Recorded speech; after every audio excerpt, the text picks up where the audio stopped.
വേദിയിലെ സമാരാധ്യരായ ജ്ഞാനസൂരികളെ, ഗുരുജനങ്ങളെ, ശബ്ദം കേൾക്കുന്ന എല്ലാ ആളുകൾക്കും വിനീതമായ നമസ്കാരം. അല്പനേരം ചേർന്നിരിക്കാൻ, അവനവൻ്റെ അകവലയങ്ങളിലേക്ക് ആഴത്തിൽ ചിന്തിക്കാൻ കിട്ടുന്ന അവസരങ്ങളൊക്കെ വളരെ വലുതാണെന്ന് ആലോചിക്കുന്ന ഒരു പ്രകൃതമാണ് എൻ്റേത്. വളരെ നേരമായി 3 മണി മുതൽ നമ്മളിവിടെ ഈ ഹോളിൽ പലരെയും കണ്ടുകൊണ്ടിരിക്കുന്നു, കേട്ടുകൊണ്ടിരിക്കുന്നു. എനിക്കൊന്ന് മനുഷ്യനെ അറിയുന്നതിലപ്പുറമുള്ള, അല്ലെങ്കിൽ സഹജാതരോട് ഒത്തു നിൽക്കുന്നതിലപ്പുറമുള്ള ഒരു വെളിച്ചവും ഈ ലോകത്തില്ല എന്നാണ് എനിക്ക് പലപ്പോഴും തോന്നിയിട്ടുള്ളത്. ഒരു കൊച്ചുകുട്ടി മുതൽ വന്ധ്യവയോധികരായിരിക്കുന്ന ഏതൊരാളും, അത് സ്ത്രീയോ പുരുഷനോ മറ്റേതെങ്കിലും വിഭാഗത്തിലുള്ള ആളുകൾ, മനുഷ്യരുമായി ചേർന്ന് നിൽക്കുന്ന ഇടങ്ങളിലാണ് സന്തോഷമുണ്ടാവുന്നത്. അപ്പോൾ ഇത്തരം വേദങ്ങളും ശ്രുതികളും സ്മൃതികളും ഇതിഹാസങ്ങളും പുരാണങ്ങളുമൊക്കെ നമ്മുടെ കൈകളിലേക്ക് എത്തുമ്പോൾ അതിൻ്റെ ആശയങ്ങളെ ആമാശയങ്ങൾക്ക് സ്വീകരിക്കാനുള്ള ഒരു സംവേദനക്ഷമത നഷ്ടപ്പെടുന്നുണ്ടോ എന്ന് വളരെ ഗൗരവത്തിൽ ആലോചിക്കണം. ആശയങ്ങൾക്ക് ഈ നാട്ടിൽ ഒരു പഞ്ഞവുമില്ല, പക്ഷെ അത് ആമാശയങ്ങൾ എങ്ങനെ സ്വീകരിക്കുന്നു എന്നുള്ളത് വളരെ പ്രസക്തമാണ്. ഒരു കാര്യം വായിച്ചു മനസ്സിലാക്കി അത് തിരിച്ചറിവായി നാം നമ്മുടെ ജീവിതത്തിൽ അതിനെങ്ങനെ പ്രയോജനപ്പെടുത്തുന്നു എന്നുള്ള കാര്യത്തിലേക്ക് കടക്കാത്ത ഒരറിവും അതൊരു ശവശരീരത്തിൽ തേക്കുന്ന സുഗന്ധതൈലം പോലെയാണ്. അത് തേച്ചുകൊണ്ടേ ഇരിക്കേണ്ടി വരും. നേരെ മറിച്ച് അത് ഹൃദയാന്തരാളങ്ങളിലേക്ക്, ആത്മാവിൻ്റെ അകവലയങ്ങളിലേക്കാണ് ആ അറിവ് നേരിട്ട് ചെന്നെത്തുന്നതെങ്കിൽ തൻ്റെ ജീവിതവും അറിവും തമ്മിൽ അജഗജാന്തരങ്ങൾ ഉണ്ടാവില്ല. ഇവിടെ നമ്മൾ അനുഭവിക്കുന്നത് അറിവുകളുടെ അഭാവമല്ല, അത് ജീവിതവുമായി ബന്ധപ്പെടുത്തി അങ്ങനെ ജീവനകലയുടെ ഒരു നിരായുധീകരണം പോലെ, യുദ്ധക്കളത്തിൽ ആയുധമില്ലാതെ നിൽക്കുന്നത് പോലെ എല്ലാം ഉണ്ടായിട്ടും ഒന്നുമില്ലാത്തവരായി മാറുന്ന ഒരു മാനസികാവസ്ഥ പൊതുവെ അത് ഏത് മതത്തിലുള്ള ആളുകളിലുമുണ്ട്. ഏതെങ്കിലും ഒരു മതഗ്രന്ഥം വായിച്ചുകൊണ്ട് മാത്രം ഈ കാലത്ത് അതിജീവിച്ച് പോകാൻ വലിയ പ്രയാസമാണ്. കാരണം എത്ര ഗ്രന്ഥങ്ങളുണ്ട്, എത്ര ആശയ സംഹിതകളുമുണ്ട്. വേദങ്ങളും ഇതിഹാസങ്ങളും പുരാണങ്ങളും ശ്രുതികളും സ്മൃതികളും എന്തെല്ലാം ചേർന്നിരിക്കുന്ന അറിവിൻ്റെ ബഹിർസ്ഫുരണമാണ് ഈ നാട്. പക്ഷേ നാം പലപ്പോഴും ഒരു ചെറിയ വൈക്കോൽ തുരുമ്പോലൊരു ചെറിയ കാര്യത്തിൻ്റെ മുകളിൽ ആകെ ഇരുളിൽ മൂടിപ്പോകുന്നുണ്ട്. അപ്പോൾ ഈ പുസ്തകങ്ങൾ എവിടെയാണ് ആ സമയത്ത് നമ്മൾ സഹായിക്കാനാവുന്നത്? പുസ്തകങ്ങൾ സഹായിക്കില്ല എന്നല്ല പറയുന്നത്, അതെങ്ങനെ ഹൃദ്യസ്ഥമാക്കേണ്ടതുണ്ട് ഇനിയും കാലം, ഇനിയും ലോകം ചർച്ച ചെയ്യും. അപ്പം പുതിയ വ്യാഖ്യാനങ്ങൾ ഇനിയും വേണ്ടി വന്നേക്കും, പുതിയ ചർച്ചകൾ സംഘടിപ്പിക്കേണ്ടി വരും, പുതിയ വാക്കുകൾ തേടേണ്ടി വരും, പുതിയ ആറ്റിറ്റ്യൂഡ് ഉണ്ടാവേണ്ടി വരും. ആറ്റിറ്റ്യൂഡ് മാറിയിട്ടില്ലെങ്കിൽ ഒരു ഗ്രന്ഥവും ഏതെത്ര മഹത്തരമായ കാവ്യാത്മകത അതിൽ ചേർത്ത് വെച്ച് കഴിഞ്ഞാലും അത് വായിക്കുന്നവൻ്റെ മനോഭാവത്തിൽ അതിൽ ഇളക്കമുണ്ടാക്കാൻ, ചലനമുണ്ടാക്കാനായില്ലെങ്കിൽ അതെല്ലാം വൃഥാവിലാണ്. ഞാൻ വായനാ ബുക്സിൻ്റെ ഈ സാമൂഹ്യ പ്രതിബദ്ധതയെ ഏറ്റവും ഹൃദയത്തോട് നെഞ്ചോട് ചേർക്കുന്നു. അങ്ങനെ ഒരു പ്രതികരണം കുറഞ്ഞുകൊണ്ടിരിക്കുന്ന ഒരു ലോകത്ത്, തനിക്ക് മാത്രം വേണ്ടി ജീവിക്കുന്ന, തൻ്റെ സുഖസൗകര്യങ്ങൾക്ക് മാത്രം വേണ്ടി ചുരുങ്ങിപ്പോകുന്ന ഒരു ലോകത്ത് കുറേ ആളുകൾ വെളിച്ചത്തിലേക്ക് വരണമെന്ന് ചിന്തിക്കുന്ന കുറച്ച് ആളുകൾ ചേർന്നിരിക്കുന്നത് തന്നെ ഈ സമൂഹത്തിൻ്റെ ബാലൻസിന് അതാവശ്യമാണ്. അതാണ് പറയാനുള്ളത്.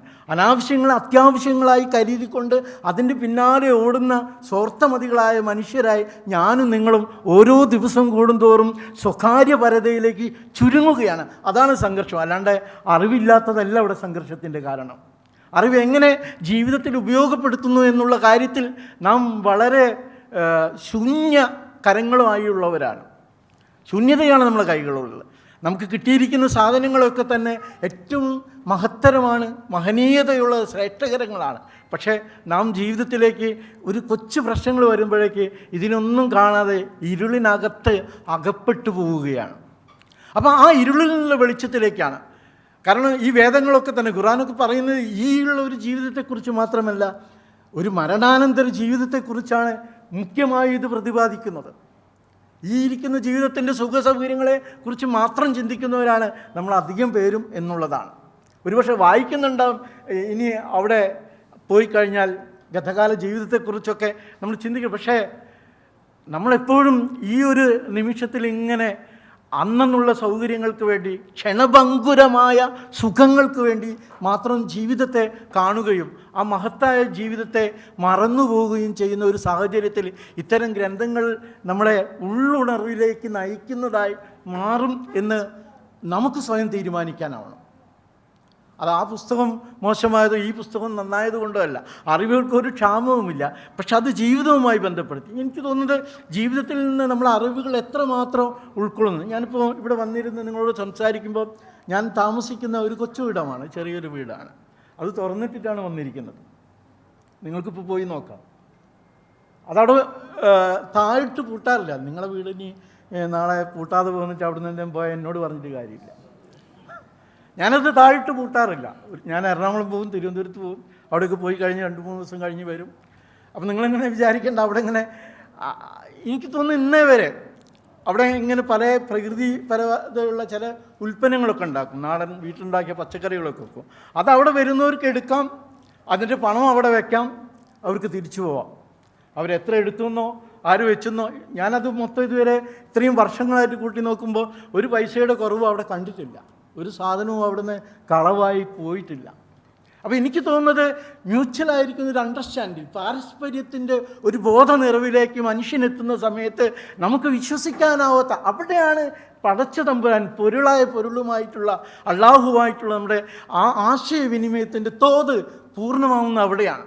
അങ്ങനെ ജീവിക്കാത്തടത്തോളം കാലത്തൊക്കെ ഈ വായിക്കുന്ന അറിവുകളൊക്കെ നമ്മുടെ ആത്മബന്ധമില്ലാത്ത, പുലബന്ധമില്ലാത്ത വെറും വാചകങ്ങളായി മാത്രം മാറും.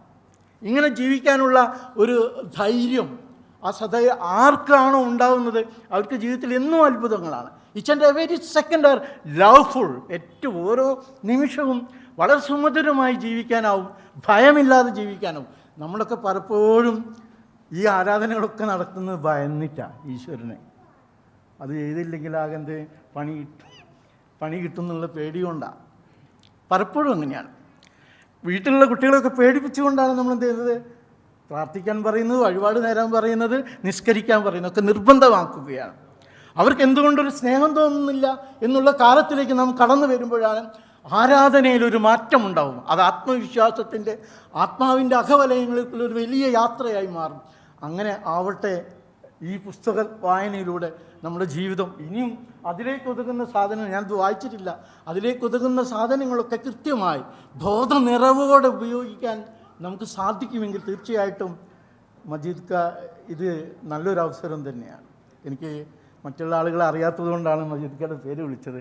മജീദ് കയെ മുമ്പേ നേരിട്ട് പരിചയമുണ്ട്. ഏതായാലും എന്നെ കേട്ട ഈ അല്പം വാക്കുകളെ നിങ്ങൾ ശ്രദ്ധാപാദങ്ങളിൽ സമർപ്പിക്കുന്നു. അധികം ദീർഘിപ്പിച്ച് പോകേണ്ട ഒരു ഇടമല്ല. എപ്പോഴെങ്കിലുമൊക്കെ നമുക്ക് ഒരുമിച്ച് കാണാം. നിങ്ങളിൽ നിന്ന് എന്തെങ്കിലുമൊക്കെ കേൾക്കാൻ ആഗ്രഹമുണ്ട്. അങ്ങനെ നമുക്ക് ഒരു ക്രിയാത്മകമായ സംവേദനത്തിൻ്റെ ഒരു വേദികളുണ്ടാവട്ടെ. ഇവിടേക്ക് ക്ഷണിച്ചതിൽ എല്ലാ സ്നേഹവും നന്ദിയും അറിയിച്ചുകൊണ്ട് ഈ എളിയ വാക്കുകളെ നിങ്ങളെ ശ്രദ്ധാപാദങ്ങളിൽ സമർപ്പിച്ചുകൊണ്ട് വിരമിക്കുന്നു.